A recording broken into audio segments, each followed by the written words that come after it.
Great. Once again, welcome to Managing Anger for Optimal Performance, hosted by Rowd & Vid. Rowd & Vid Consulting is a personal and professional development organization. And we're happy to have you tonight. As we celebrate, somebody told me, I wouldn't know if it's true, and I never even bothered to find out, that it's a mental health month. I don't know if that's true. But whatever it is, I thought to talk about this thing called anger. Just remove it from the whole bulk of emotional intelligence park and see how much we can deal with it. And I'm very excited that a seasoned person will be taking this, because I talk about optimal performance. I talk about workforce optimization. But tonight we have someone that deals with behavior. It's going to help us to be converting our anger into productivity. Thank you, Fidelia. I see your message. Great. So this is who I am. For those that don't know me, my name is Amara Ezediniru, and I am proudly, I see your messages. Joining from Nigeria, Yusuf, thank you very much for coming. I'm a coach. I am an astute administrator. Sometimes you just blow your trumpet just a little. A public speaker, I'm sure you can see the screen. Like I said earlier, I'm a workforce optimization expert. We have a way of getting the team together to do what they need to do. And I have 6 books published. I also love to write for different platforms. I'm a neuro-linguistic programming practitioner. I am a Rotarian, proudly so. And I am a mom. And out of all of these, that's the role that makes me laugh the most and tickles my fancy the most. I'm a member of Chartered Institute of Personnel Management of Nigeria. In case you're in Nigeria, that's the umbrella body that oversees HR professionals. I am a member of Teachers Registration Council of Nigeria. That's also the umbrella body that oversees teachers' activities in Nigeria. I'm a member of Learning and Development Network International. That's another umbrella body that looks into what those in learning and development space do. But today is not about me at all. Today is about us and how we can manage anger for optimal productivity. Let's have this icebreaker. Are you there? Are you ready? If you're ready, give me yes in the chat room. Emmanuel, nice to have you. Bridget Kojo, thank you so much for joining. I can see you. Nice to be here, okay? Yes, thank you, Fidelia. I see your yes. Okay, if you're here, give me a yes. I want to be sure you're here. Emmanuel, thank you. Bridget, thank you. Okay, Amy, thank you very much. Okay. All right, so let's see how we can crack this ice, see if we can crack it. If anger had a voice today, what one word do you think it would say? If anger had a voice, what one word would it say? Can I hear your comments, please? Can I hear your thought, or can I read your thought? If anger had a voice, what do you think it would be saying? I'm sure what it will say in Nigeria will be different from what it will say in Scotland. I know Bridget is joining from Scotland. What do you think anger would say if he had a voice? Please give me your comments. I want to read. What do you think anger would say if it had a voice? I think it's going to be yelling and meaningless words. What do you think anger would say? Let's see. It will say, leave me alone. That's right. Yelling for trouble. Leave me alone, right? Caution. That's right. Bridget, you mean it's going to say, leave me alone, right? Maybe we hold it responsible for a lot of things. I see. Okay, thank you. So let's do another icebreaker. Let's see. Which of these makes you most likely to feel angry at work? Because when we talk about optimal performance, we are actually zeroing in the workplace. So which of these do you think will likely make you angry at work? We have A, B, C. So you just type A, B, or C in the chat box. Micromanagement, will it make you angry? Unclear communication, will it make you angry? Missed deadlines or incompetence, will it make you angry? Please let me see your response. Which of these will make you angry at work? Let's see. Let's see. C, missed deadline. B, unclear communication. Micromanagement, A, B, and C. Okay. All right. B, unclear communication. I think that will also make me really mad when I don't understand what you're saying. Thank you. Thank you, everyone, for contributing. Thank you. That's right. Okay. I hate it when communication is unclear because it just makes me not to know exactly what the person is trying to say. And then you make a mistake and there's trouble. All right, so I see some more people are joining us. Okay, we are admitting everyone. All right. Okay, so I have, we want to invite our speaker right now because hopefully this is going to be an 1.5-hour session max. So I have the privilege of introducing Nigerian-born, American-based, Dr. Daniel Ikpechukwu, a behavioral psychologist, an addiction specialist. He is a motivational speaker, an instructor, educator in general psychology and communication. He's a professor of psychology with Georgia Gwinnett College, Georgia. Before he went to the United States of America, he worked as a sports editor in Nigeria and a sports broadcaster. He's a member of American Psychological Association. He's a member of American Counselors Association, and he's also a member of American Federation of Teachers. I have the pleasure of welcoming Dr. Daniel Ikpechukwu to please take this session. Can we please, welcome him with our emoji, our clap emoji, very quickly? Yes. Thank you, Doc. Thank you. Over to you. All right. Thank you very much. Again, good evening, my fellow Nigerians, and welcome to this interesting topic.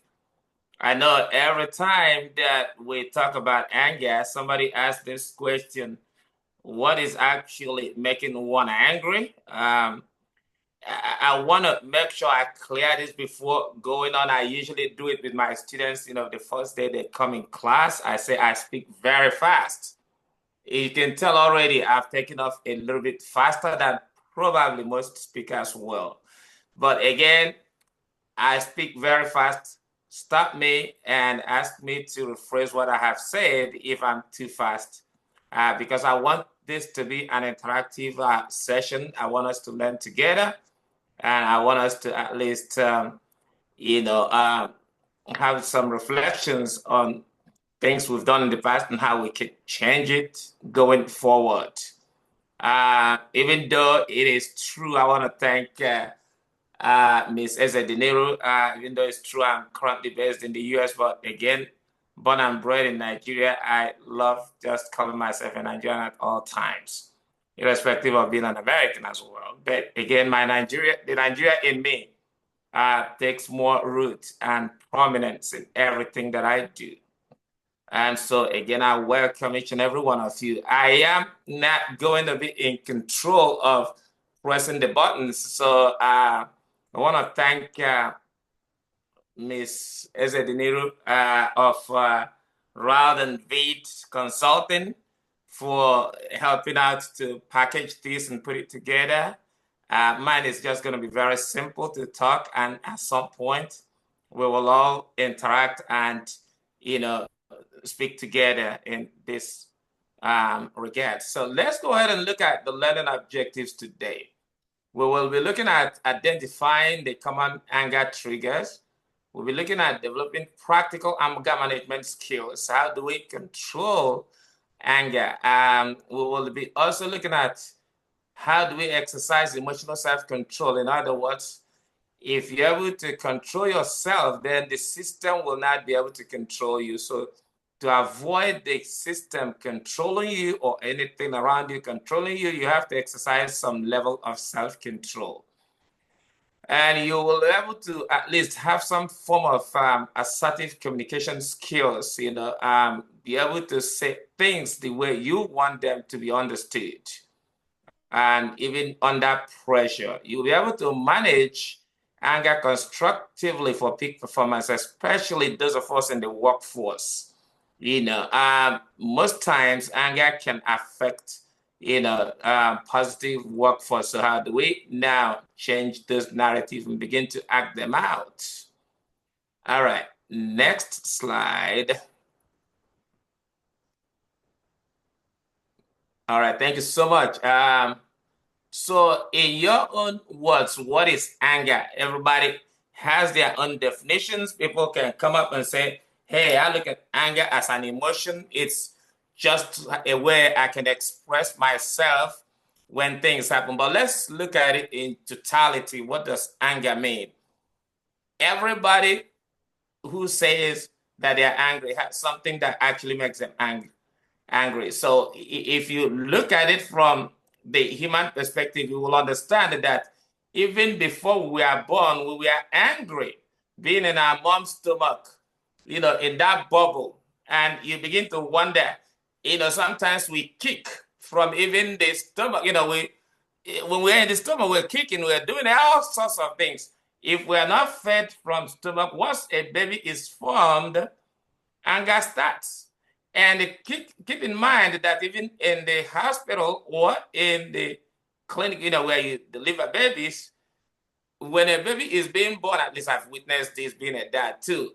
When a baby is being born, they have to be angry. If they're not angry, the nurses will make them angry. They prick on them because that's a way they express their emotions. That's a way they want to know where they're going. You're taking them out from their comfort zone of being in the stomach and now bringing them to the world where they don't even know what challenges they're going to face. So they begin to cry. But again, there's a little bit of control that is done by the healthcare professionals, the doctors and all that. They start cleaning them and all that, and then begin to pacify them to get under control. So anger is normal. So if you tell me that you've never been angry in your life, that's probably telling me that you're not human. Each and every one of us, we are bound to be angry, including the presenters today, myself and Amara. At some point, we can be angry at each other. I'm not going to even tell you how angry we've been in the past few hours trying to put this together, and technical hitches and here and there. So it's part of it, but we expressed it positively in a constructive way to help us move on. So do you think anger is bad or good, positive or negative? I think it does have a little bit of everything. There's good in anger, there's negativity in it, it's positive, and good, bad, and ugly comes from it. It depends on how you handle it. So I'm thinking that the best thing we can do at this point is ask ourselves, does this work? So let's go ahead and find out what definition of anger is from our perspective as a psychologist. I just made it very simple. When you ask me, what is anger? I just say it's a normal, healthy emotion. It's healthy because you use it constructively, it will do something. If you use it appropriately, it brings something good. If you use it inappropriately, if you express it inappropriately, that's when you begin to see the negativity of it. So, but here, generally, we have a definition that we can all relate to. Anger is a natural emotional response to perceived threats, injustice, frustration, unmet expectations. In the workplace, it often emerges when core values are challenged, boundaries are crossed, and performance is obstructed. I'll be honest with you, if you're in the workforce, I bet you must have experienced one of these. People cross your lines, people cross their boundaries and come into yours. you're challenged. Policy decisions can sometimes be uncomfortable. You come to work in the morning and a policy decision is in place right now that if you come late the next day, you're fired. It can make you angry because they don't even, you begin to ask yourself, these guys don't even put into consideration where I come from. I have to jump into different buses or I have to stay in traffic. And look, they don't want to know that. The truth is that a policy has been put in place. Is it right to make you angry? Yes. But can you put this anger in a positive way? Of course, you can channel your frustration positively to effect changes. You can sit down and begin to look at how do we change things around. So, points to note. And by the way, I like to talk about this, that perceived threats is relative because something that is threatening to you might not be threatening to somebody. But again, that's why it's personified. Okay. Points to note. It is not inherently negative. It's a signal. So just know that nothing that you do to express your anger should be seen as negative. But again, it depends on how you present yourself. Inappropriately, of course. If you raise your voice and things like that, clenched fists and stuff like that, that's when it becomes inappropriate. But when you make it appropriately, then you sit down and have some meaningful discussions, and then it becomes quite good to listen to. Anger can serve as a catalyst for action or a barrier to effectiveness, depending on how it's managed. Again, that's why we call it anger management. Nobody says you don't have to be angry. We're just asking you to know how to manage your anger. As a matter of fact, I think even most criminal justice systems in the whole world, or most places in the world, have inscripted it now that you have to you have to go through anger management class as a punitive measure if your anger is expressed inappropriately or it causes problem to the next person or somebody around your zone. So in most places, it is just what it is. You can't go to a place now and just because you're in traffic and you're upset, you come out from your car and start breaking other people's cars or something like that, you will be charged to court. So the criminal justice system even looks at anger as something challenging. And so make it as a punitive measure. Now, in leadership and team dynamics, unacknowledged anger can erode trust, while harnessed anger can drive change and innovation. I think we will all believe in this. When you are so angry and you are not able to make things work out, then the trust is there, lost completely. But if it's well challenged, keep in mind that all through since I've been talking about anger here, we've been looking at it from two perspectives, inappropriate and appropriate format.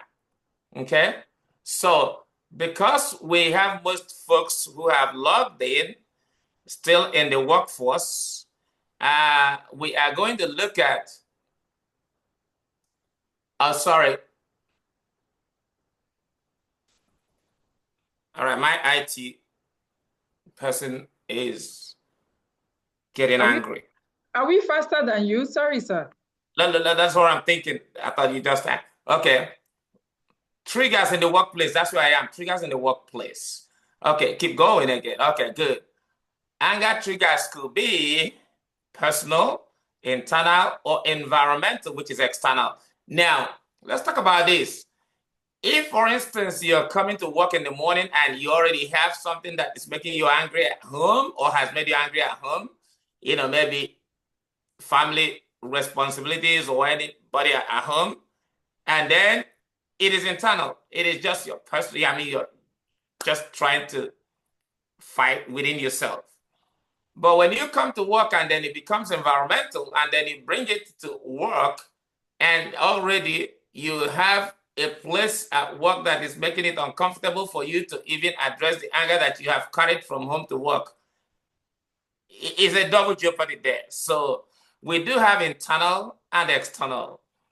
Personal triggers when we talk about personal trigger, we're talking about violated values. What do we mean by violated values? Most of us have certain principles and values that we come to work with. And I'll give you an example of a violated value. I have, when I was teaching in the high school before teaching in the university, in my high school, we had this teacher that he worships on Saturdays. And so, again, she have Fridays. She wants to take off on Fridays. And so not to come to school on Friday, and then we'll have 3-day weekend. And of course, the county management and the school authorities just said no. And then guess what? She filed a lawsuit because her values were violated, her religious values were violated. And she won the case. So yes, sometimes our values can be violated, but we just have to make sure that we put it in the right place. Fatigue.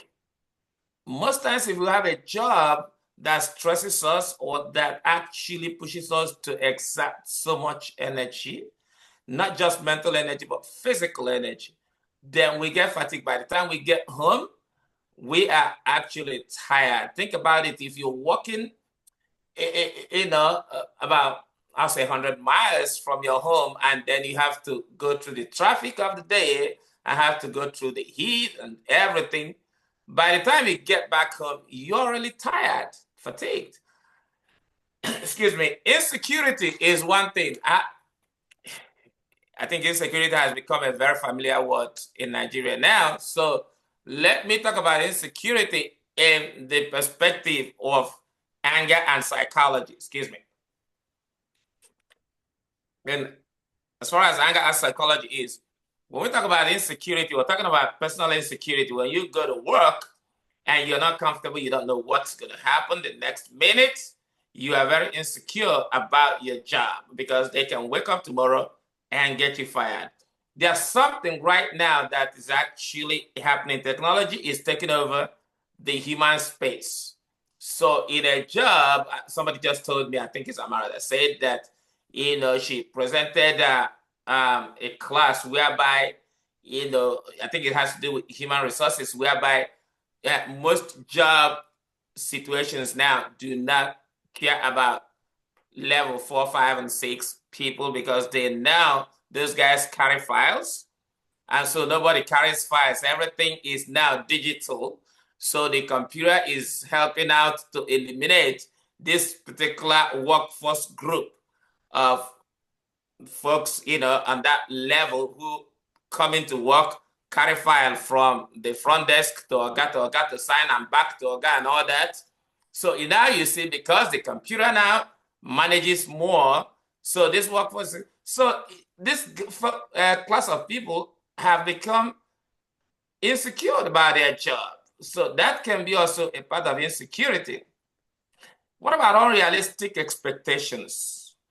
When we talk about unrealistic expectations, we're looking at, again, I keep using job situations here, our workplace, because we're talking about triggers in the workplace. Unrealistic expectations. Now you know that the workload that you're giving a particular staff is going to be too much. This is somebody that maybe is an accountant, and then you give this person an administrative job that has nothing to do with accounting, and then you unrealistically trying to expect this person to perform, they're not going to do well. So yeah, unrealistic expectations, these are things that can be triggers to anger. So let's continue. Unmet expectations, there you go. Again, I was kind of familiar, kind of related to this first one I said, but here, unmet expectations. Now, what's an example I can use here? Maybe your job asks you to travel or go to somewhere, and then by the time you come back, they haven't paid you your out-of-pocket expenses, and they haven't met the goals, they haven't met the expectations, they haven't actually done things that you are asking them to do. And again, unmet expectations, maybe they have promised you a good paycheck, and at the end of the month, you are not getting all those things, allowances and so on and so forth. So those can be unmet expectations. Disrespect or unfairness. Of course, we see this every time in every society. People can disrespect you and people can be unfair to you. It's just normal, trust me. And the injustice, you can see that also as part of that disrespect. Lack of control or autonomy. Now, lack of control or autonomy, the way I'll look at autonomy is this. Maybe you have your job cut out to do a specific thing, and all of a sudden now they diversify that job location and now have to break it away. Then you have to do this, and then you have to do this. I remember when we used to have, I think a good example of autonomy here problem will be when there's a P&T in Nigeria, and then all of a sudden they split P&T and then have Nitel and Nipost, and there was real challenge and problem then because both Nipost and Nitel now have to deal with this autonomy. Who is in charge? Both of them are actually handling communication. So that's the thing. Poor communication here, how we say things and what we say and when we say it means a lot, in every situation. How do we communicate our ideas to the next person? What do we say that makes somebody mad? Poor communication can also be in form of email. For instance, if somebody asks you a question, which is very simple, and then you don't take a deep breath to think through it before answering, you just respond right away. It is not your fault. Yeah, you can just, it's not your fault because I work in the same office with you. Bang, click, that goes. That's poor communication there. Or, person will respond back with, okay, all right, somebody's going to see who is a guy here, who controls the office. So we try not to get ourselves into that kind of problems. Now, unclear roles, unclear roles can come from things like, well, hey, look, you got a job to do here. We have hired you. Your job here is to make sure that you drive the bus to the office from the home. And this is an unclear, just using this example as an unclear role. And your job as a driver is you drive or guy or madam from home to office. And then after work, from office to home, then you come and park the car in the office. That's all. That's your job. Clean the car, do everything. And then this driver will say, no problem. Then they didn't tell this driver that also, at some point, madam can send you to market too. And then you can go and do dry cleaning for a girl. In fact, sometimes you work overtime, and in fact, you can clean the backyard. You have to do, so these roles are quite unclear. So there has to be some specific assignments you give people. If you don't do that, it is a real serious workplace trigger. Micromanagement. Most people who have middle scale or middle class management responsibilities do not want to be micromanaged. If you after you service and then you have your degree and then they give you a job to do. Your job in the bank is to make sure you're a teller. You work as much as you can to bring customers and all that. But every time somebody is micromanaging you and asking you, so how many customers did you bring today? Okay, so how much money have we made? Okay, how many? It's okay to look at those things, but if you continue to micromanage this person and sometimes even creep into their zones to do their job, that is honestly uncomfortable situations that make people angry. It's a trigger right there. Next slide. Work overload. Yeah, most people will go through all that in most places. Work overload, you can have that. If you work in the ministry or you work in the bank or working somewhere, I'm pretty sure that we have all seen this work overload. Keep in mind, we're talking about workplace triggers. This list is not exhaustive. There could be more, but we're touching on things that we think are just make kind of major ones that we can look at. So work overload is one of them. Biases, of course, there has to be biases everywhere. We don't speak the same language in Nigeria, most of us. We don't have the same religious beliefs. We don't have the same culture and tradition. So there's got to be biases. If anybody tells you that you will completely eliminate it, it's a lie. All over the world. You go to London, you have it. You come to America, you have it. You go to any part of the world, including Nigeria, there's got to be some biases. What we're trying to do is that we don't use those biases as a racial tendency to discriminate against others. All right, reflection. Now pay attention to your patterns, meaning that what are those stimuli consistently provoking a reaction in you or your team? So when you are able to study those things around you, understand things that you can make people mad, then you are able to manage your anger as much as possible.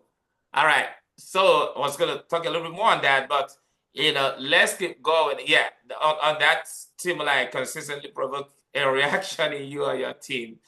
The reason why it's very important that we reflect on this is it helps us to do what we call self-inventory. We go back and look at what we have done. If it does not present positive responses, then we have a problem. So we need to, as management team, we have to be able to create boundaries. We have to be very sensitive to the expectations of our employees. We have to be very respectful to our employees. We have to do some training, and we have to reinforce positive effects. So whatever they do that is good, praise them for it, and don't talk down on your employees. And always have a way that you can sit down and use quite good language to communicate things that you want them to do. It is very important. So when we talk about ourselves, we talk about our teams as well. Yes, ma'am, you can go ahead. So I like that expression there. The young lady there is asking, why should anger be managed? Good question. Anger should be managed. You know why? Because anger honestly has put a lot of people in trouble. Anger has put people in prison. Anger has killed people. Just 1 minute rage and somebody fires. Somebody makes you mad, you slap them, and by the time you know they're down, they're maybe dead, that person can be in prison, and you can regret it all your life. But it's just 1 minute. So if we're able to at least use our anger management skills to take care of how we react to issues, it helps a lot. So again, anger is an emotion that can range from mild irritation to intense rage. I like the way it says it here. Mild irritation, just a little thing. And maybe I can use this example.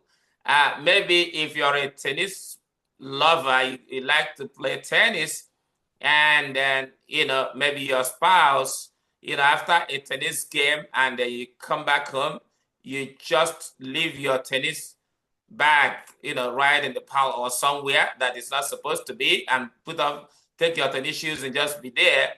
And then maybe your spouse or your significant other can say, hey, look, why don't you take your thing away? Why don't you take your tennis shoes and take them to where they should be?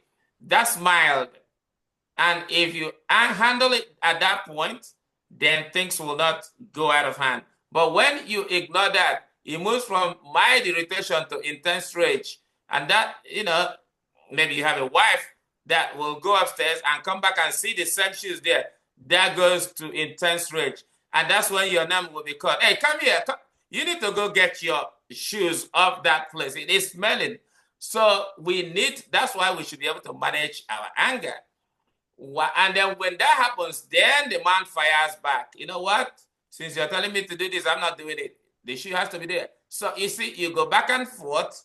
So we should all learn to manage our anger. While Many people categorize anger as a solely negative emotion. It can be positive.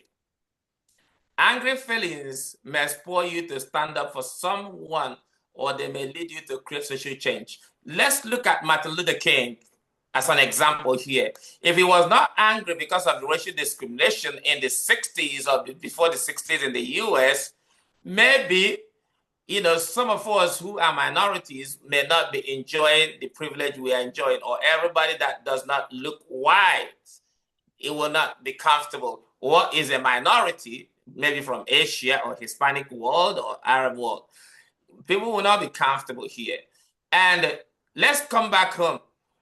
If government comes up with some hardships and people don't express anger, it may not lead to change. I think an example of how the society has used anger for a change is, I remember when we had, what's that police, there's this particular branch of police force that was just a little bit careless.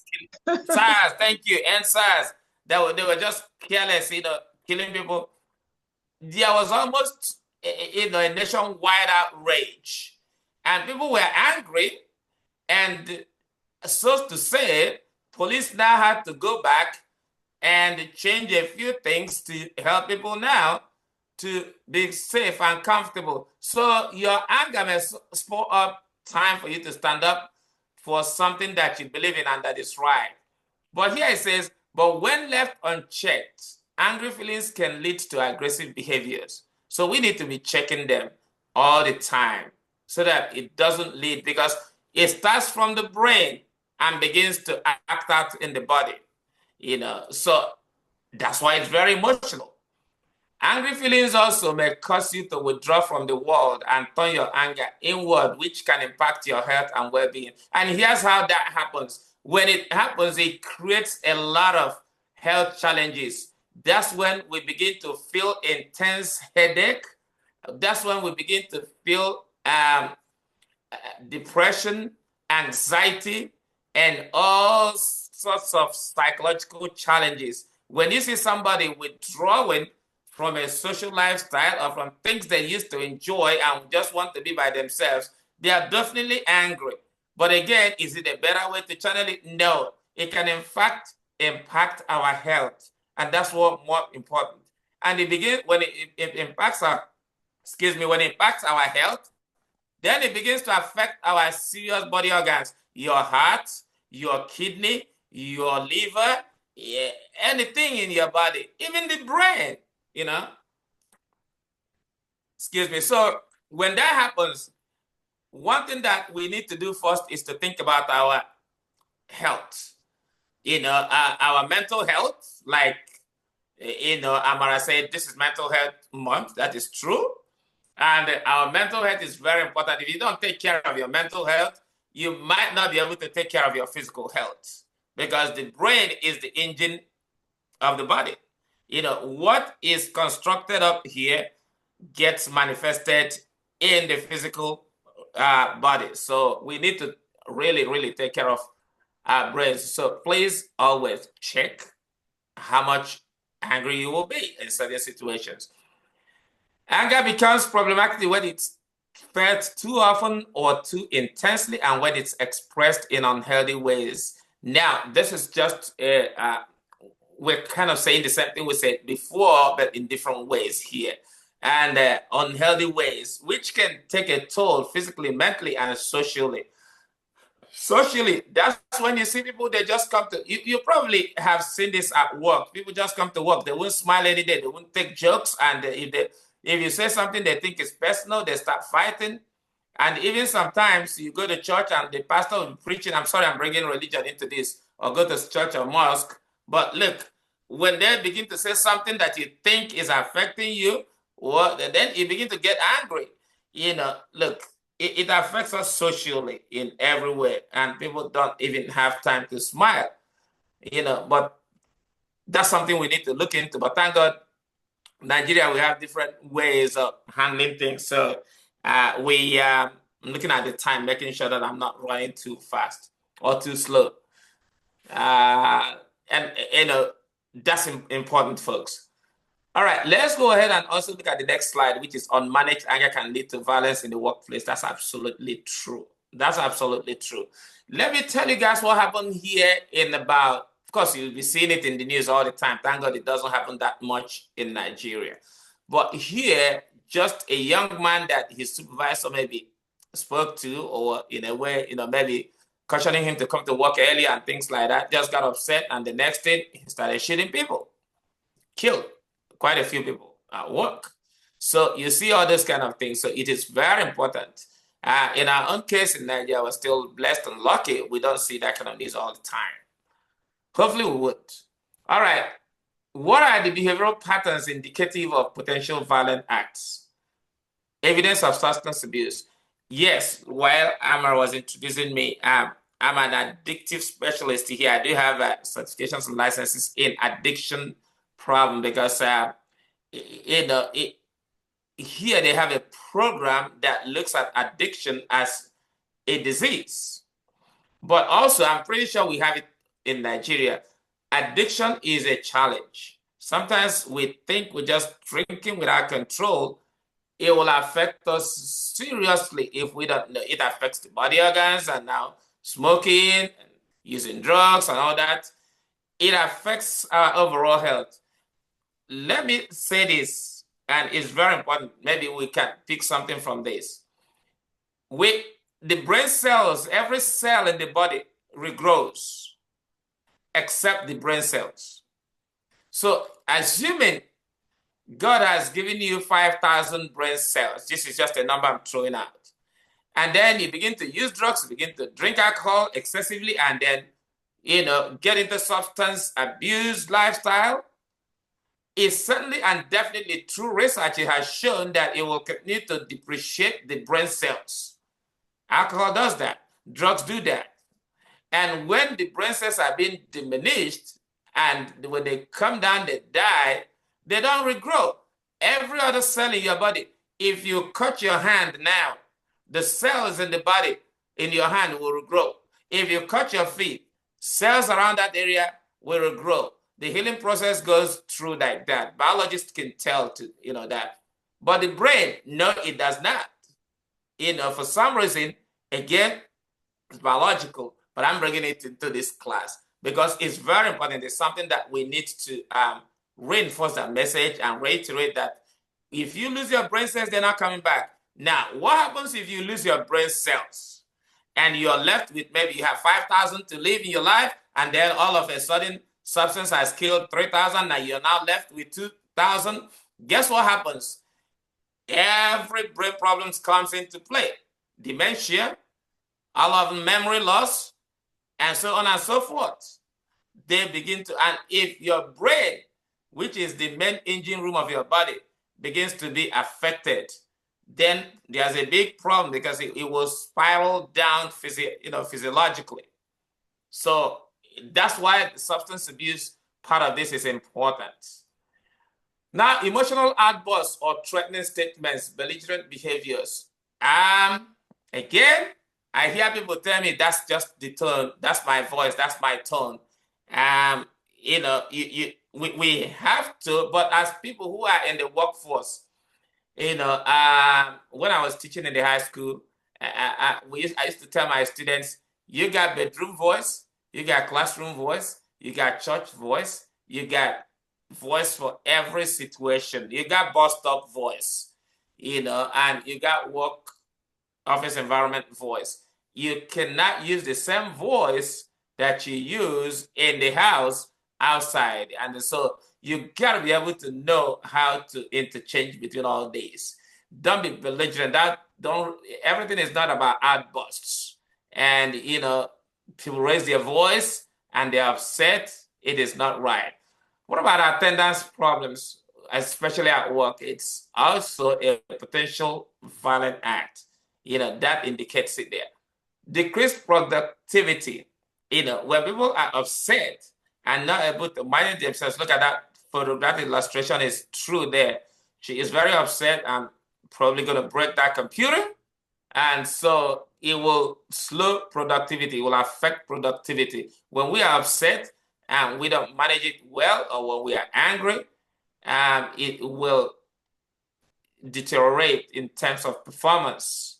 There's also inconsistent work patterns. Keep in mind, list is not exhaustive. You do have things you can also add to it. Inconsistent work patterns and extreme behaviors, and sometimes we have these mood swings, and then in the two extremes, somebody's smiling 1 minute, somebody's upset the other minute, so there's no balance at all. Poor workplace relationships, difficulty with concentration and attention, safety issues and accidents. Let me talk about difficulty with concentration and attention, because psychologically we pay more attention to diagnosing this when children are younger. We call it ADHD, attention deficit hyperactivity disorder, or ADD, attention deficit disorder. It's important to differentiate between a psychological disorder, which is a health challenge, and just a normal societal behavior. So if somebody has that kind of problem, then we know that they probably need some help. They probably need some medication or psychotherapies to address them. Safety issues, accident prone, when we work in situations that are not safety. For instance, folks who work in the airport or places like that, they are working in an accident prone. You just don't know when the flight will land on the zinc or on the roof, sorry. Either on the plane will land on the roof, or something that overshoots the wrong way, or things like that. So there are safety issues in most places we work. Even in offices, there are safety issues, because again, you just don't know what kind of air condition that will blow up or anything, the gadgets we have. Fascination with weapons, guns, and knives. This is something that we need to also pay more attention to. Nobody says you can't have a gun or a knife, but please don't bring it to work, or please don't use it in public places. Evidence of unmanaged stress. Stress is another thing that is a slow killer. It creates more problems everywhere. And so death of loved one, sometimes we get ourselves entangled when we lose somebody. It's tough to go through that stressful situation. Poor hygiene and grooming, and continual excuses, blaming others. You can go up a little bit. Blaming others for maybe what they are supposed to do that they haven't done. Those excuses every time, and then it creates a big problem. So again, these behavioral patterns, they are not exhaustive. Now, workplace violence, how do we handle it? There is no way to determine a specific cause. There are different categories of causes with number of contributory factors. I like this because guess what?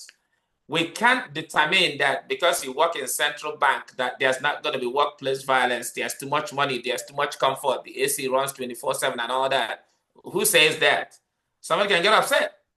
There is even no way you can determine that, oh my goodness, I work for NMPC. It's quite a nice place. We go to work. We have lunch. We have everything we need. And so there's not going to be no way. There could still be some other contributory factors.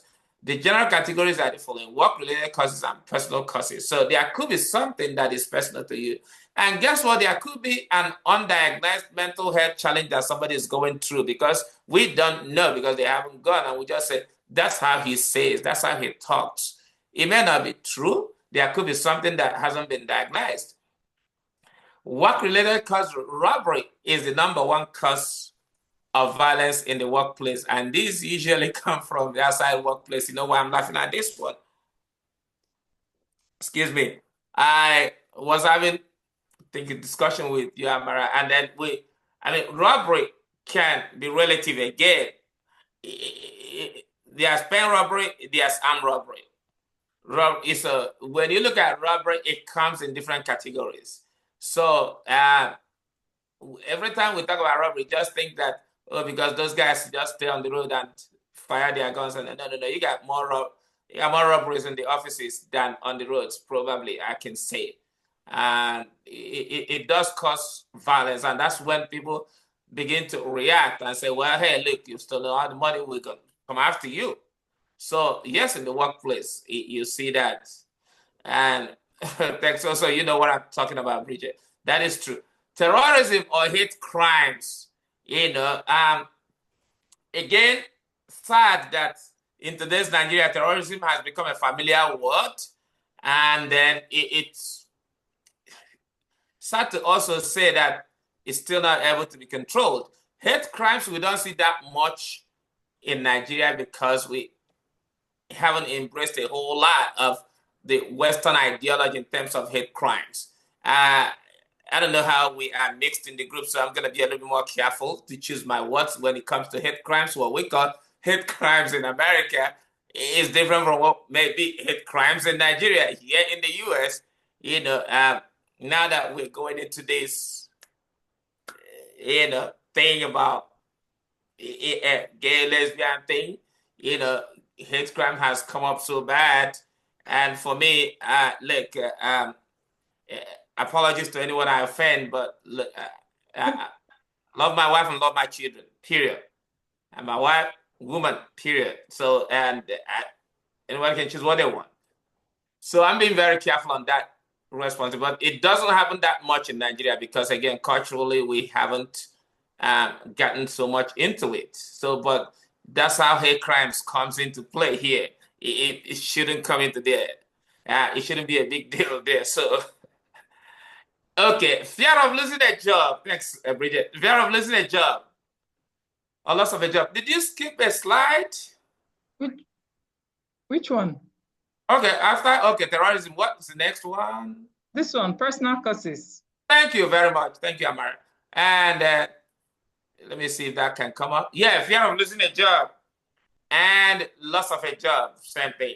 Now, or wanting reprimand from the supervisor, it is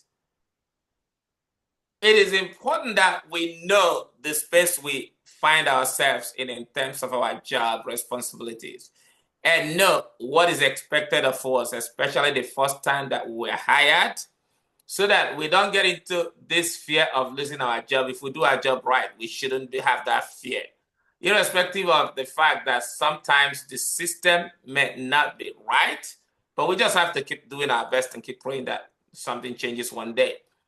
One in our reprimand from a supervisor, sometimes it can be taken wrongly and they just think, well, hey, no, that's not the right way to tell me that I'm not doing my job.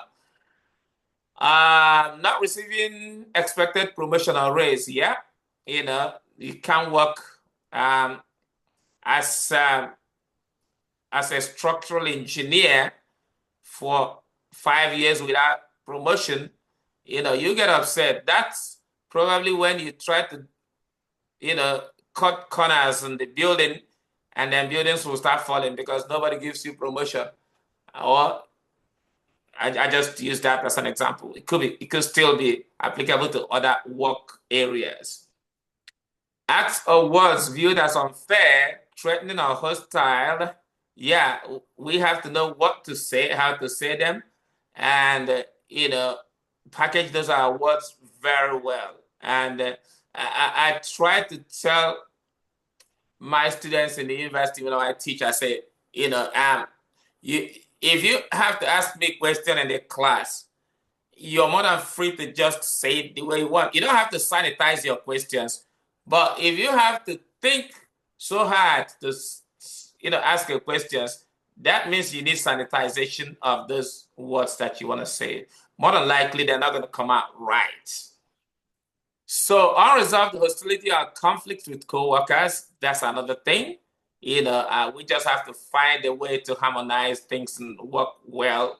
We are bound not to have the same characteristic traits. We're not born the same way. Definitely will not. We all have these different DNAs. And so we are not bound to just act the same way. You can, if you love to eat rice for lunch, I mean, we love to eat beans or amala or something. So we cannot amala, not amala. We cannot, act the same way at all times. How about an abusive partner may follow an employee to work where an incident is triggered by rage, fear, or jealousy? That's to the extreme. That's to the extreme. A romantic fantasy or grudge becomes an obsession leading to harassment or attack. Those things are just things we see every day in the society, and it causes trouble. If we're not able to manage ourselves, I tell people, please do not fall in love where you work, because it's a problem. We see what is happening now, even in our National Assembly. I'm not going to mention names, but it is important that we try the best we can to manage those responsibilities. Stick to your job. No matter how good a man or a woman looks to you, just make sure. Do not fall in love where you okay. I see that. Yeah, do not fall in love. Where you work. Thanks, Bridget. That's absolutely correct. Now, a romantic fantasy or grudge becomes an obsession. Oh, sorry. Because as a leading to harassment attack, an individual is unable to cope with stressors and lashes out. So, yeah, again, going back, let's use this big example, and somebody is like feeling aggressive, feeling stressed out and all that. They lash out. Even in the high places, in the National Assembly, they lash out. So it is important for us to be able to manage ourselves. The use of substances contributes to decreased inhibition of antisocial behavior or influences violent acting out. Use of control substances. I cannot emphasize enough on this use of substances. It's okay for us to have our gatherings and drink once in a while, but it's more important for us to control the way we drink or the way we use substances. If it's possible, refrain completely. Abstinence is the best when it comes to substances. If you have to drink responsibly. All right. Let's look at, we talked about things that make us angry. We looked at the learning objectives we have. We've talked about practical skills and all that, and how we can exercise self-control in order to be in good control. What about the tools? How do we get through this? Look at them here. Identify your triggers. That's number one. What makes you angry? Avoid it. Sometimes when we do therapy here, we say avoid people, places, and things of negative influence. These three factors: people, places, and things of negative influence. Number one will be the people. Once you find these triggers and avoid them, you're able to do well, and be able to manage your anger very, very well. Are these triggers based on needs, values, or recurring workplace dynamics? Of course, you can be sure. So what we need to do is to find a better way to manage them. Assess the usefulness of your anger. Before reacting, pause to evaluate. Is this anger serving a protective or destructive purpose? Injustice may call for constructive assertiveness. Ego-based irritation might need. I like the one that says ego-based. I'm the man. Do you know who I am? Who are you? And then sometimes it creates problems in our society and in our lives. We need to be able to assess and think thoroughly before acting out. So deep breathing, I'm going to go this way and then come back here. Deep breathing is important. Time out. If there's something we call in psychology avoidance, but you can avoid those situations. You just get out of it for a while and then maybe come back when everything has cooled down. Give yourself a timeout.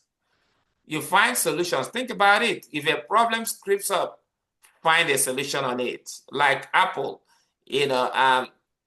the iPhones, they have a way of handling us very well. I spoke with one of the managers of Apple. I said, I like your business. Here's what you guys do. And I think I've done a research on it and I found it to be true. And then he said, how? I said, you guys, first of all, create a problem and then you create a solution. So when this problem comes, you put it into your phones and your gadgets, and then those problems will manifest in those phones and in your gadgets. And then you begin to sell the solutions for us to buy the fixes. So finding solution is important because the problems have already been created. As humans, we don't have a choice We live in a society that will always create challenges for us. If it's not war, it's a natural disaster or something like that. You will have to find solutions always, at all times.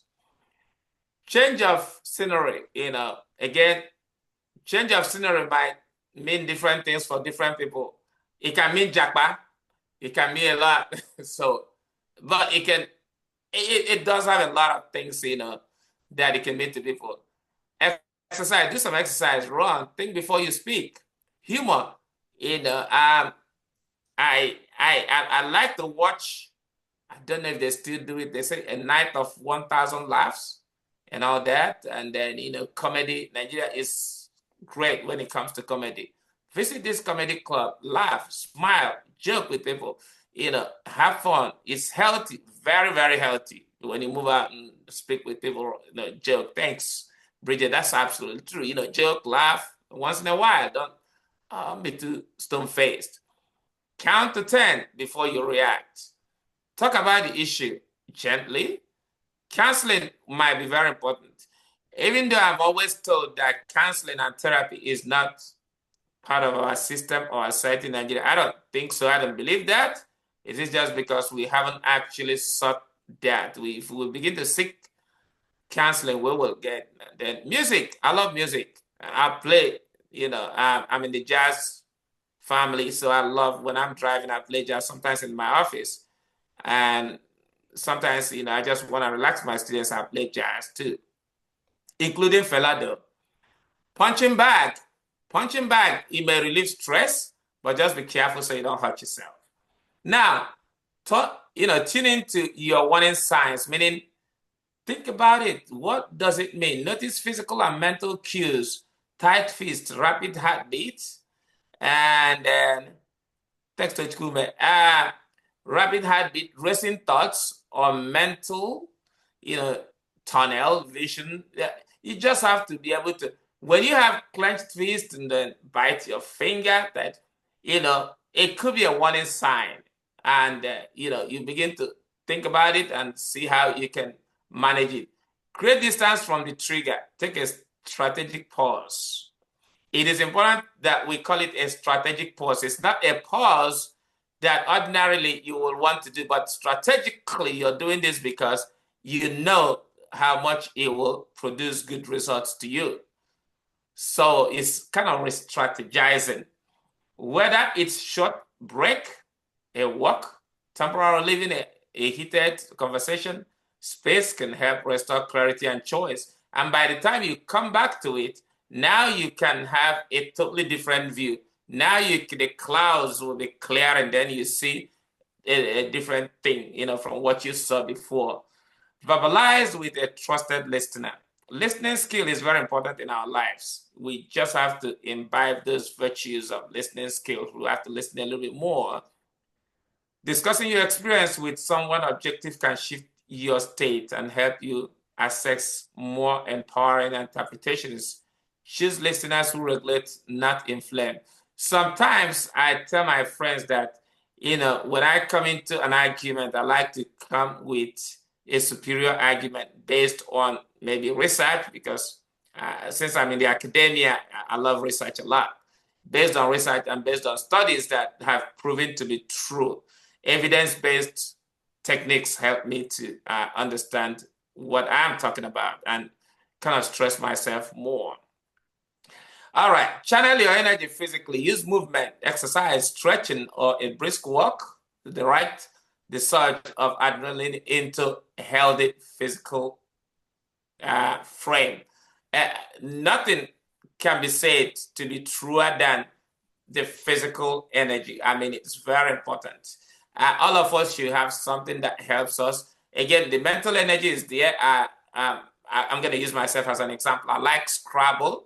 So sometimes when I'm just by myself, I like to play Scrabble. I have it on my computer. I have a table of it. I have it on my phone. I'm addicted to Scrabble. I'd rather be addicted to Scrabble than drugs. I tell my friends, I say, I'd rather be addicted to Scrabble than drugs or alcohol. But I play a lot of Scrabble. So it helps me to channel my energy out of stressed situations.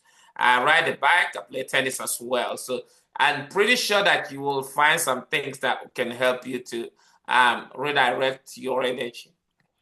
Reframe your inner dialogue. Apply NLP. Reframing instead. They don't respect me. Try, I value respect. So change your phrase here can help. How can I assert that need calmly? Changing your internal language changes your emotional outcome. I'll use this example again on maybe a man who loves to play tennis comes back from tennis and the wife says, who leave this shoe here? And then the man will get upset. Then, oh, wow, tennis shoes are not supposed to be left in the parlor. It's totally different thing, but you're still communicating, but somebody is not listening because of the way you're communicating. But again, how you say it and how it comes out definitely can change a lot. So communication is very important. How we verbalize things actually is enough to change the mindsets of anyone around us.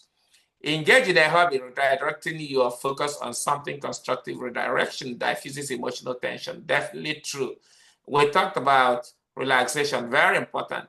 Take a deep breath, relax, watch TV.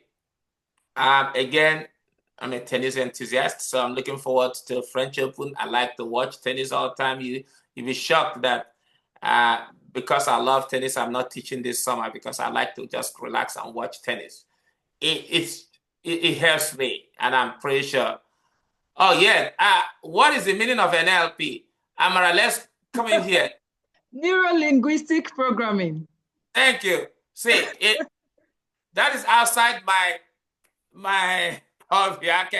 I'm glad you came up with that. I think I know what it is, but I just didn't want to take chances. The reason why I think you've said that to me before. Neuro-linguistic programming. So in other words, we can call it cognitive behavioral changes.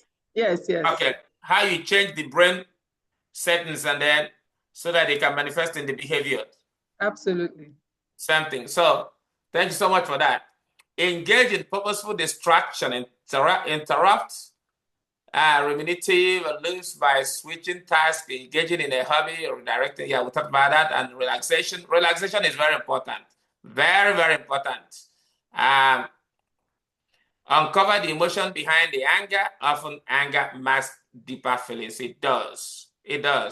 Disappointment, fear, shame, acknowledgement. Acknowledge what's beneath to process the emotion more authentically. So in other words, I know internally someone is busting, someone is upset, you're hurting, but there's got to be a way that you can release those emotions. You got to be verbal. You got to speak out.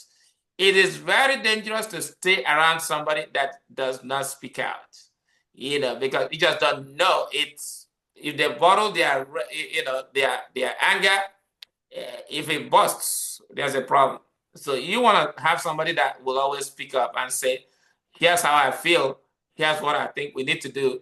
Here's how we can say it. So there's got to be that cross-pollination of ideas sometimes.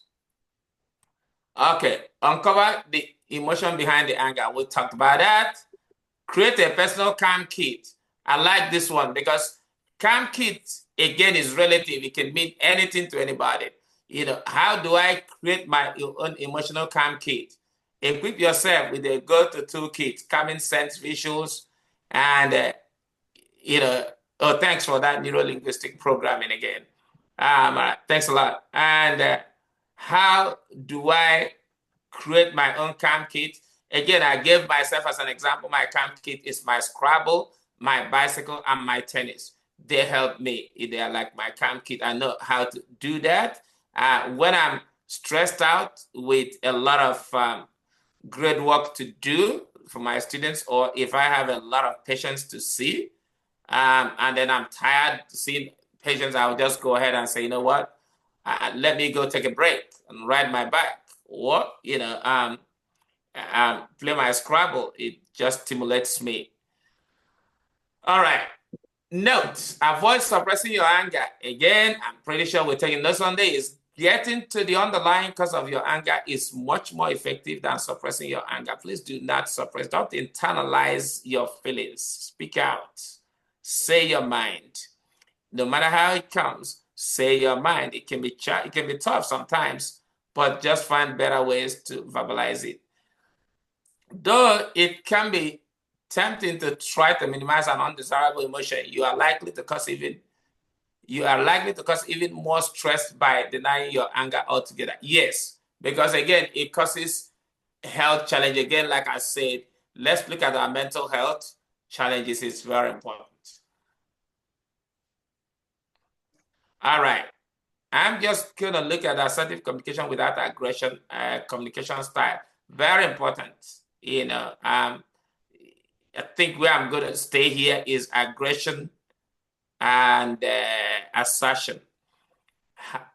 I'm going to look at this two more importantly.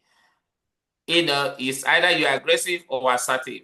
And I'm trying to see an example of being an assertive and aggressive in a workplace. You come to work late, maybe, and they want you to stay overtime because you came late. And so if you want to be aggressive about it, me, I know they stay. If nobody this work be you just get upset. I'm not going to stay here. This is not right. I am leaving.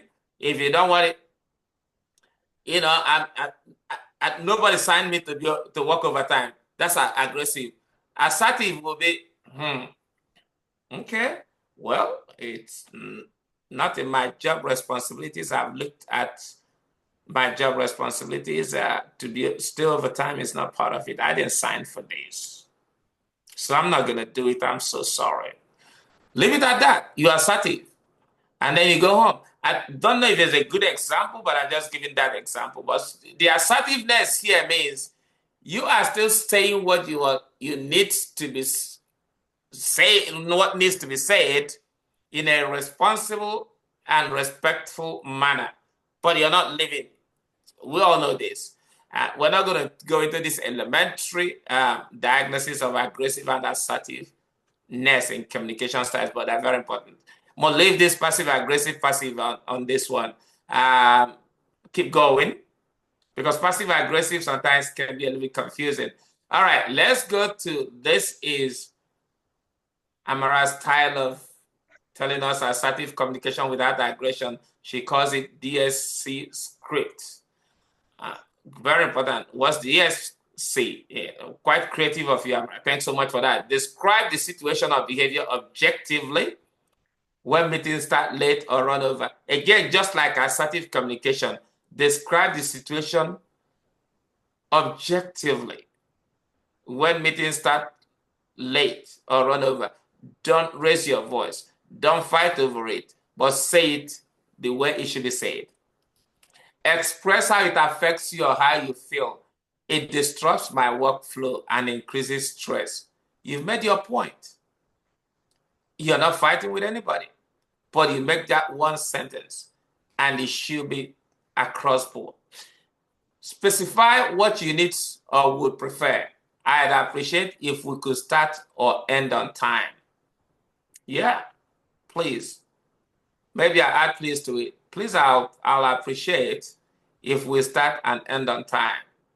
Yeah, and somebody can take that as a very good communication rather than aggression. Like, if we don't start on time, I'm just going to leave this nonsense. So let's just change the narratives. Consequences or outcomes, positive or negative, that will help. You can say, that will help me stay focused and meet deadlines more easily. Look at that. Than just being angry and saying, you know what? If we not do this at the level, we just have to find better ways not to be aggressive and more assertive. That's part of anger management skills and strategies that we need to imbibe.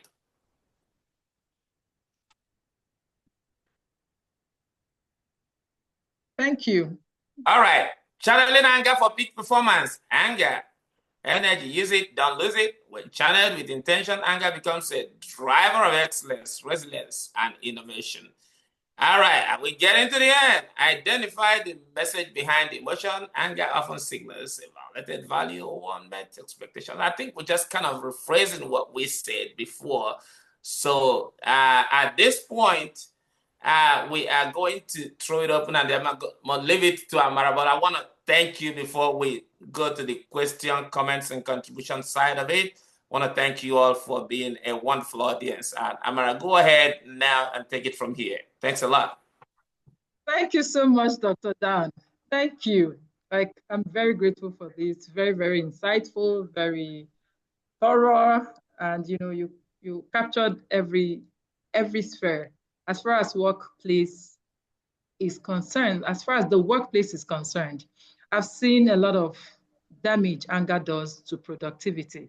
And like I already say, I am a workforce optimization expert. I preach on productivity. I preach about efficiency and effectiveness. And I've seen anger destroy things. Thank you so much, everyone, for listening. We are just close to the end. Please share your questions if you have them. Oh, before then, thank you for even clapping for the speaker. Thank you, Temitope. Thank you, Janet. Thank you, Bridget. Thank you so much. Thank you, Dr. Dan. Yes, the rest of you, you can also send your claps for him. And you can unmute yourself if you want to clap for him. Well, we also take your questions. Can I interrupt? Sorry, Amara. Yes. I don't think we did all that clapping. Let's go ahead and ask questions. If they can unmute themselves and ask questions, let's go ahead and have an interactive session. Yes, please. You can unmute yourself and ask questions. Miriam Ahmed, I think you can unmute yourself, can't you? Do you know where you can unmute yourself? Yeah, I have. Yes, you can unmute yourself and ask your question, and we're going to take, one after the other. Remember to manage your anger tonight. Yeah, this is me, Amara Ezediniru. I don't know if I'm online. We can hear you, sir. Good. Yes, I've listened to my brother Dan. He has spoken quite well as an elder gentleman. Talking about the workplace. However, sometimes there are some angers that one meets when you are heading or chairing an organization. Such anger sometimes are caused by a person whom you have clearly identified as your opponents who are intimidated by your profile and who wants every opportunity to bring you down. And when such persons present their actions or activities, you just don't find yourself unable to control because having realized that these guys have always been after you. So how do you manage such angers? Wow. That's interesting. Over to you. I don't even have the answer. I like that. Well, thanks, Rebecca. It can only be my brother that would throw this kind of question to me. But anyway, the interesting thing here is we're trying to find a way to manage anger, which is very true. Are you able to manage yours? Then you'll be able to manage somebody's anger. The trigger there is that this person is kind of overloading themselves with the power and the paraphernalia that comes with the office. I mean, I'm the minister, and then I have to use my office. I have to use everything to intimidate you and all that.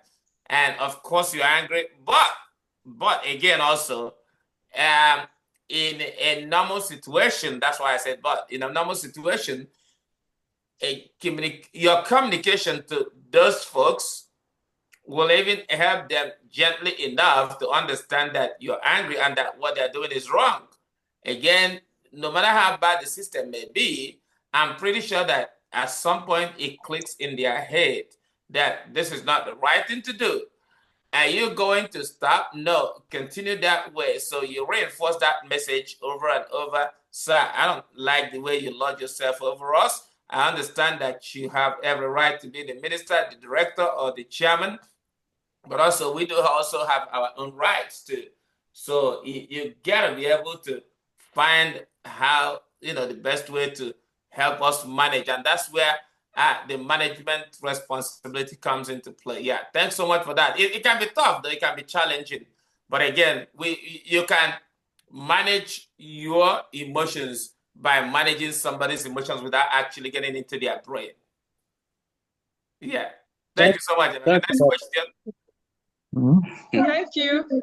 There's a question in the chat room. Oh, it's okay. a bit tough. Oh my goodness. Victor Oboibe says, where is the place of a need normativeness in a workplace, especially in the public service, in context of violated, oh my God, values, as explained by Dr. Ikpechukwu? Did you see that? I'm still going down and trying to look at it. Where is the place of need normativeness in a workplace, especially in the public service, in the context of violated values? Normativeness. Okay. Here's how I'm going to look at what maybe I understand as normativeness. In other words, what are the societal values? What are the normal things? Let's break it down a little bit. Normativeness in the sense here. What is the normal thing that should be done here? Where is the place of need in normativeness in a workplace, especially in the public service, in the context of violated values? That's when we look at policy decisions. That's where we look at the Constitution. That's where we look at your rights and responsibilities. That's even where we begin to look into the legal frameworks that empowers you as the worker there, and also the job responsibilities and constitutions, or anything that allows you to be there. Of course, there are expectations, but we live in a world where we are controlled by laws and orders. There should be something that gives you that rights and responsibilities in that job. That's where the normativeness will probably come into play. I don't know if I explained it well, but that means to me, what is normal here? And how do we deal with this? Because if you bring in something that is abnormal, then you're throwing off balance. You're throwing everybody off balance. So if this is normal, then we have to look into it as, is it right? Is it fair? How do you say it, Amara, in what do you call it? In your society, in your what there's something you told me about being is it fair to all? Is it Rotary? Rotary, thank you. All concerned. And all that. So yeah, is it fair to all concerned? Great. You can take a phrase from Rotary. Is this what I'm doing fair? Is it okay? Is it normal? Is it going to be okay to that next person? So you can borrow a leaf from there and then reorganize it. I think that's where the normativeness comes into play. Thank you so much for that, Victor. That's a great question. I hope I did a little bit of justice on that. Now, Tendon, this presentation will change my approach to my work schedules, especially the knowledge gained on tool for managing anger. Thank you, my brother. I beg you, continue. It's tough. Techno. I saw Techno. I don't know. Techno, I just thought, I said my brother. It may be my sister. I don't know. It's all right. Okay, thank you very much. Any other question, comments, contributions? You can unmute yourself and give your comments because we are about to round off. Yeah, there is one aspect of Nigerians that are quite useful in anger management, which I recommend for everyone, and that is humor. Humor. Yes, okay, it was mentioned. Yeah, because sometimes when a situation arises, you can just throw in some humor with it and find out that it suppresses anger. I agree with you. I agree with you, but also we have to be cognizant of folks who do not who do not take humor lightly. And in certain situations, I can give an example here, and this example does not fit the narrative of what you're saying, but I'm thinking if you go to a situation where maybe to a bereaved family, and then everybody is quiet there and thinking about the dead and all that. Everyone was sad, and you bring a sense of humor. It may not fit the place, the scheme there. So yeah, I agree with you that humor is very important, very, very important. I tried to throw one or two in here in my presentation, but I was being very mindful of my time and being also mindful of my managing director, Amara, just so that I don't get fired. And so I was being very careful just to measure my words and make sure that, because she told me I need you to stay on track. And I was given a job and a responsibility, stay on track and stay on the PowerPoints, do not get out of it. So I tried myself to restrain myself and obey the last order. Thank you. Any more Dr. questions? Dan. Victor, Victor raised his hand. Yes, Victor, please, you have the floor. Oh, sorry, Yusuf, did you raise your hand? Oh, Yes, you want to say something? I want to say something, sir. Okay, go ahead. Sorry, Victor, we'll go back to you. Yeah, go ahead, Yusuf. Okay, first of all, I have to comment on the presentation you make this evening. Even though I was getting the invitation from one of my colleagues in Enugu here in Nigeria, I really commend your presentations and the stuffs content in the anger management. And my question here is, in a workplace where your profile of expertise is higher, and then you are not the most senior in the ranking, and the head of that unit decided to be working with you, giving you all the responsibilities of others. And then other team now gang against you. You understand? Because you are being handled by schedules of so many people who are not, let me say, trustworthy or are not experts by the head of that unit. How can you control this anger? Because they are now ganging against you, and definitely you are provoked, and that definitely will affect you. How can you manage such kind of situation? Thank you. Yusuf, great question, but again, it boils down to having roles and responsibilities in a workplace. It boils down to knowing what your job schedule is. It also boils down to your constitutional rights and responsibilities as well. Do you have to have issues like that? And who says somebody cannot do it? Of course they will. But again, if you're talking about ganging up, then that's when we have issues, because ganging up might mean that the issue being presented, that person is trying to buy those ones and then kind of sell. You may have packaged this problem, in such a way, everything is about packaging. Even though it's not right, but may have packaged it to look good, and put it in a container that looks good. Not in everything that you see in a container is great or tastes good. But they may have made it that way and thrown it to those people, and just to see that they gang against you. Here's what I would suggest you do in situations like that. Do not leave your do not let your guards down in terms of your principles. Do not lose your cool. Do not lose your principle. Stay guided to your values and stay within your belief. Because at the end of the day, if you join the bandwagon that are doing bad, at some point you'll still be a bad person. But if everybody is doing a bad thing and you stay focused and just be the only one that know that you're doing the right thing, at the end of the day, it works out well. And then you want to go to sleep and be relaxed and feel good that you have done your best. We live in a world where you can't control everybody, but at some point, you're able to manage your own emotions in order to manage their utterances. It can be a challenge, you see, but, just, again, do the best you can, but hopefully things will work out well. And thanks for tuning in, okay? Thank you so much. And Victor, how about you? Go ahead. You were about to say something. Yeah. Good evening, Doc. Thanks. Good evening from Nigeria, yes. I want to thank you for a wonderful presentation.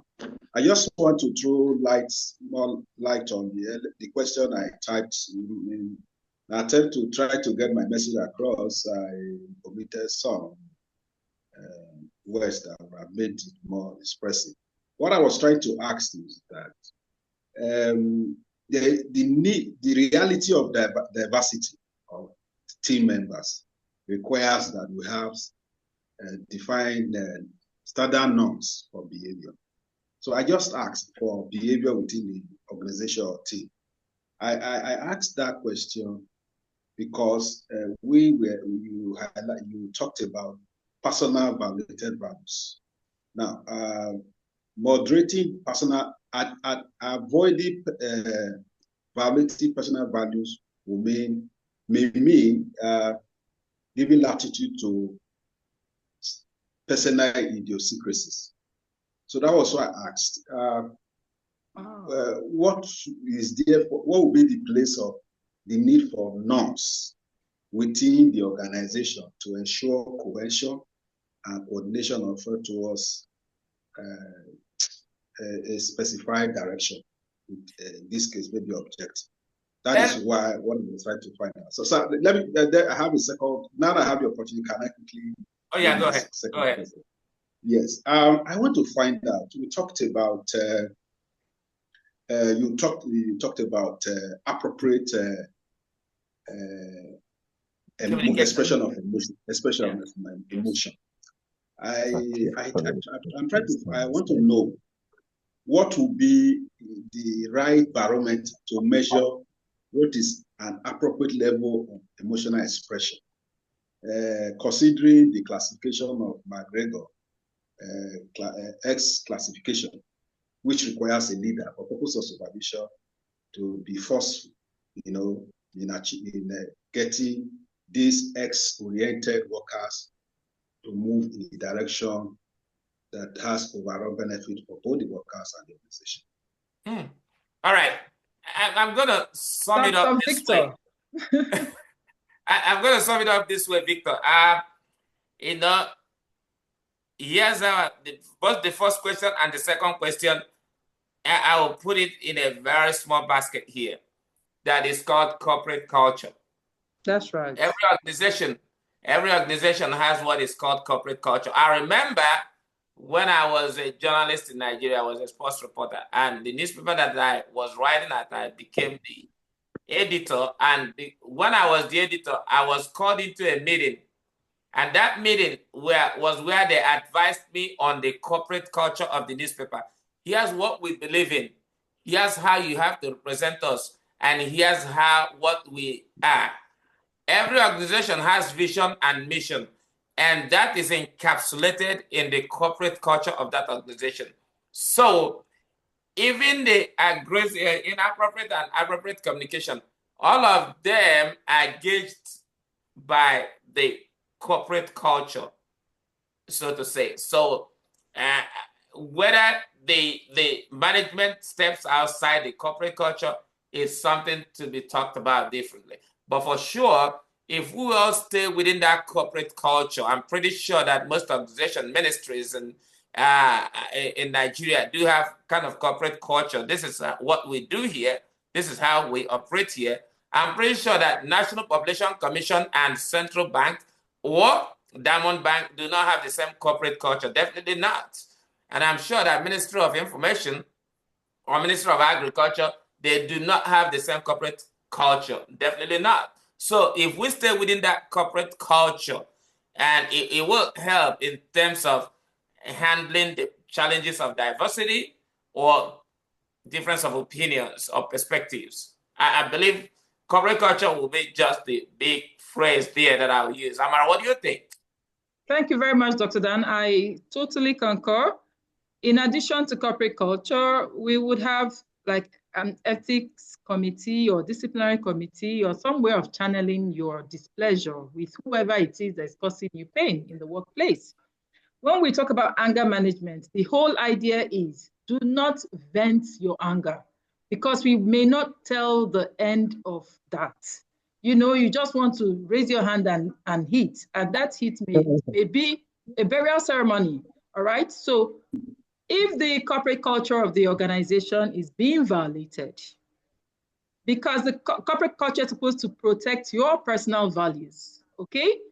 And if it's getting violated, you want to seek the opinions of the ethics committee or disciplinary committee or something like that. I'm sure there is a way in every organization where people are allowed to vent their anger in such a civilized way. Dr. Victor, I hope this helps. It's all right. It's all right. All right. Thank you so much. Thank you so much. So we have, again, you guys know I'm working within a time frame.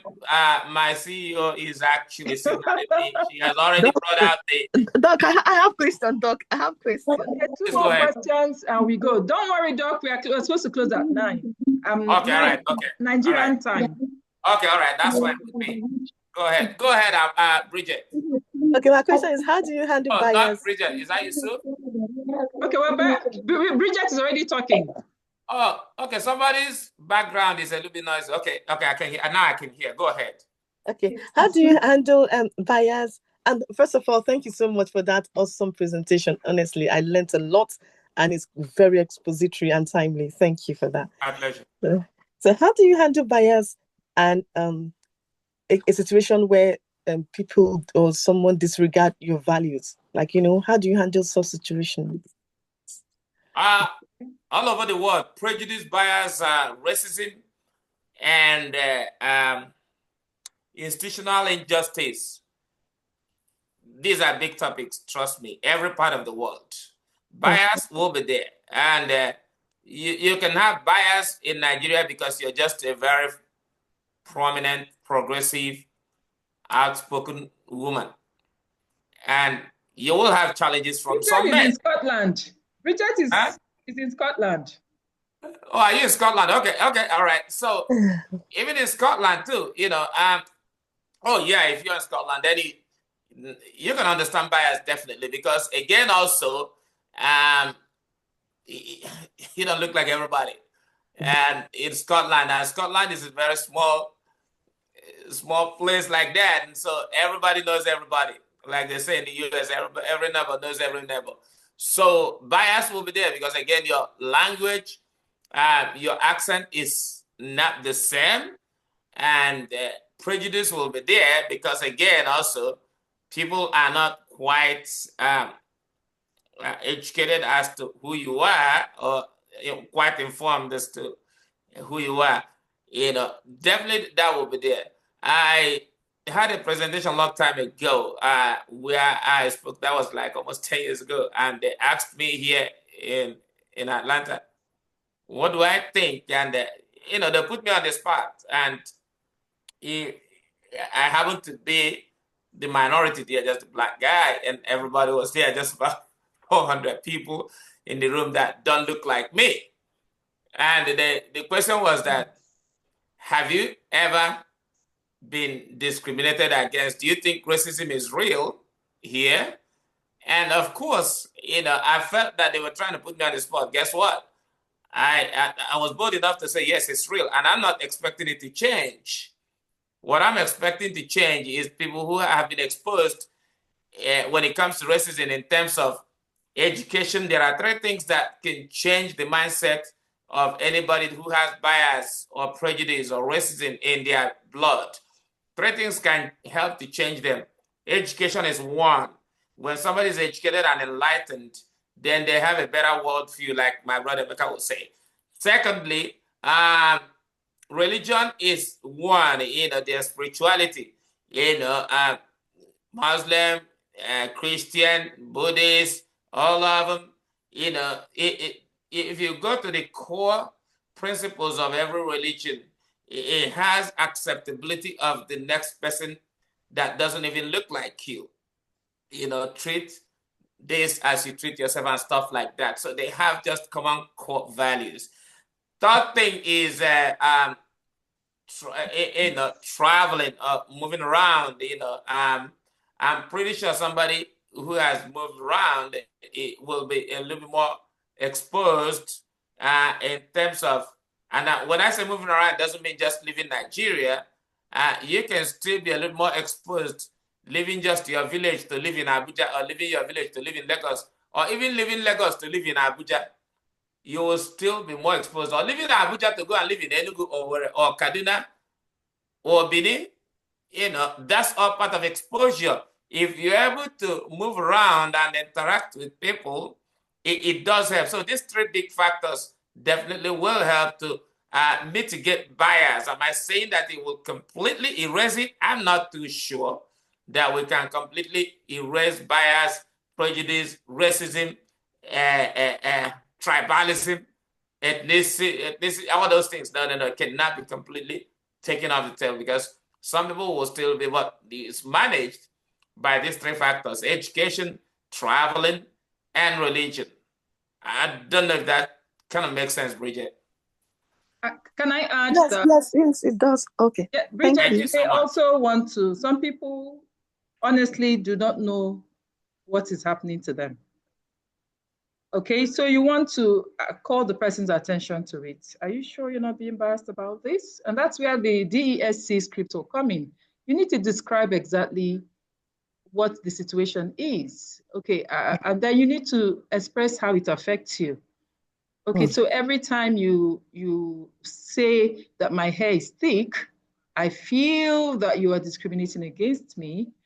I would appreciate, you say specifically, I will appreciate that, you don't have to say it again, because it helps me to stay focused on my job. All right, you have to say the consequences. Some people don't know their programming. They've been programmed to consistently be biased about people. When doctor talked about education, that's very important. And that's what the DESC script will do. It will educate you how I feel about what you're saying. All right. And you have to say it in you don't have to yell. You don't have to lose your cool in saying it, because you are trying to educate the person. So don't stomach it, especially if it makes you uncomfortable and is affecting your performance. You have to share it. You have to teach yourself how to let people know that something hurts you without losing your cool. I hope this helps. Yes, it does. Thank you so much. Thanks. And also you can incorporate some of your culture into the dominant culture, because everywhere you go, you're taking your culture into that place. There's always going to be a dominant culture. That's right. In Scotland, I'm pretty. Did you say Scotland or Ireland? It's actually Birmingham. Oh, Birmingham. sorry. Okay, Forgive all me. right. Birmingham. Okay. No, that's fine. Birmingham, then you're closer to London. So yes, closer to London. So there's going to be certain cultures there, or tradition that they have, but you're going to carry your own. For instance, you cook your soup and then take your oven and all those things into that place, and they'll be looking at you. What are you eating? And you say that. Invite So you're them bringing your culture to somewhere. Speak highly of the food. Interesting. Thank you so much. All right, my pleasure. Thanks a lot. Right.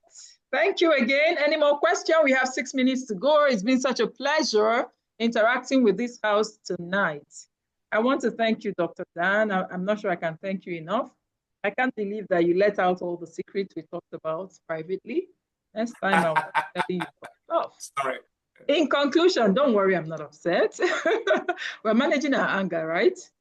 I want to encourage everyone on the call today to choose 1, 2, or 3 things that you can start doing differently from today. If you live in Nigeria, stress is already a lot. There are 1,000,001 reasons every day to be angry. Every day. In fact, some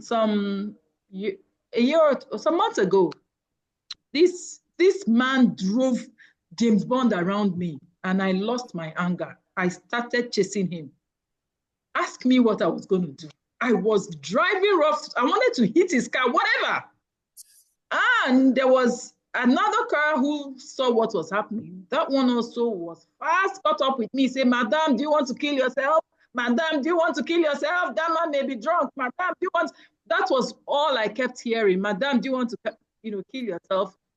And I returned to myself. I don't know what I would have. Maybe I wouldn't be alive by now, because I really was bent on dealing with that guy on the steering. Such a horrible thing to do. Yeah. So that's how much anger can deal with us if we don't take charge of our faculties. So think about 1 or 2 things you start doing differently from today, just to make sure that the session, the time you spent with us tonight is valuable.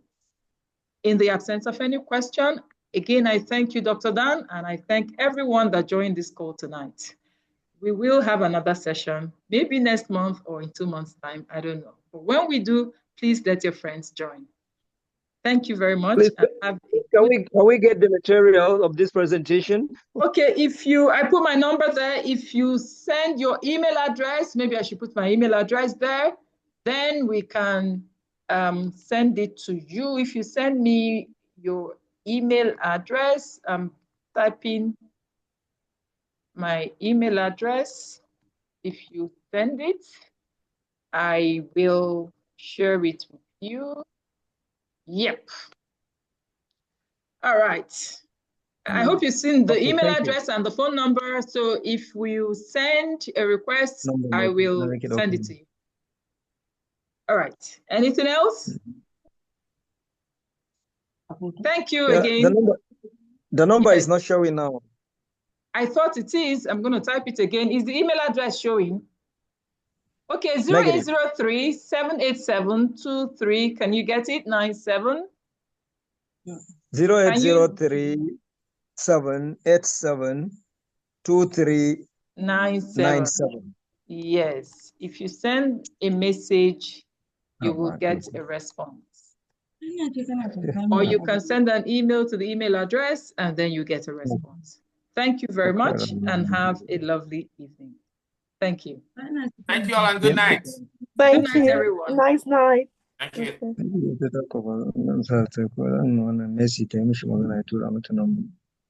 Thank you, doctor.